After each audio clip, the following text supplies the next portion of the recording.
जय Jagannath. Good morning सुप्रभात। आज हूँ जुलाई 29 तारीख मंगलवार। आज किछि खास खबर। विद्यार्थी पाइबे गेरुआ आई कार्ड। शिक्षा विभाग पक्षर समस्त जिला अधिकारी को करा जायछि चिठी। बालेश्वर विपद संकेत तले सुवर्णरेखा और जलका 4 ब्लॉकर चाषी उजुड़ीगला फसल। भुवनेश्वर खबर आरंभ है जिला पंचायत पुरस्कार। श्रेष्ठ पंचायत को मिल 15 लाख टंका पुरस्कार। भुवनेश्वर क्षेत्र चाष नाई धान बिकिबा पंजीकरण 181,000 चाषी नोटिस जारी। विशिष्ट शिक्षाविद professor Sachidananda Mohanty UGC DAE CSR परिचालना बोर्ड मनोनीत। कंधमाल ओएसआरटीसी बस रे हेउथिला गंजेई चालाण। माड़ी बसिला अबकारी पुलिस। भुवनेश्वर एम्स रे स्टाफ को अत्याचारण अभियोग नर्सिंग अधिकारी गिरफ। रायगड़ा शैवपीठ को जल लगी आसी अघटन। महेन्द्र तनया नदी रे बुड़ी काउड़ियांकर गला जीवन। कार्य जोगदेले सीमा शुल्क और परोक्ष कर भुवनेश्वर मंडल मुख्य आयुक्त राजेंद्र लाक्रा। बौद्ध हरभंगा ब्लॉक महंगा पड़ा कार्य अवहेला। बंद है 9 शिक्षक शिक्षयित्री दरमा। आईएसएस विष्णुपद सेठी बढ़िला अड़ुआ।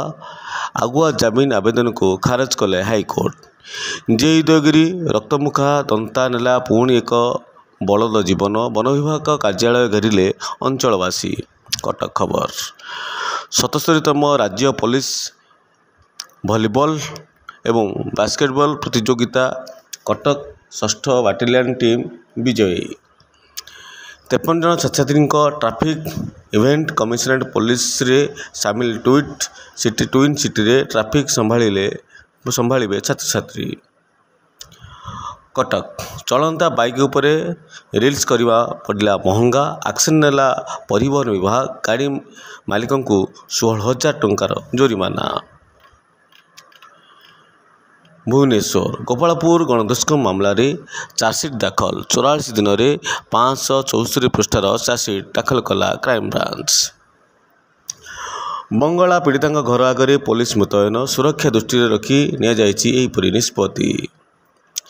कंटाबांजी जामुखुंटा गाँ दुर्घटना रे चलीगला बाप पुओ जीवन। क्षतिपूरण दाबी नहीं लोकों रास्ता रोक। भारत में खोल ब्रिटेन 6 विश्वविद्यालय हेब आंतर्जातीय मानर पाठपढ़ा। भारत सरकार बड़ कूटनीतिक विजय। निमिषा प्रियंका मृत्युदंड को रद्द कले यमन सरकार। नवा दिल्ली महिला चेस विश्वकप जीतिले विश्व देशमुख प्रथम भारतीय महिला। श्रीनगर ऑपरेशन महादेव सुरक्षा बाहिनी को बड़ सफलता। कुख्यात आतंकवादी हासिम मूसा सहित आउ 2 आतंक निपात। आज यही हूँ खास खबर। पुणी खास खबर नहीं आमे आपन पाखरे आसी उपस्थित हबू।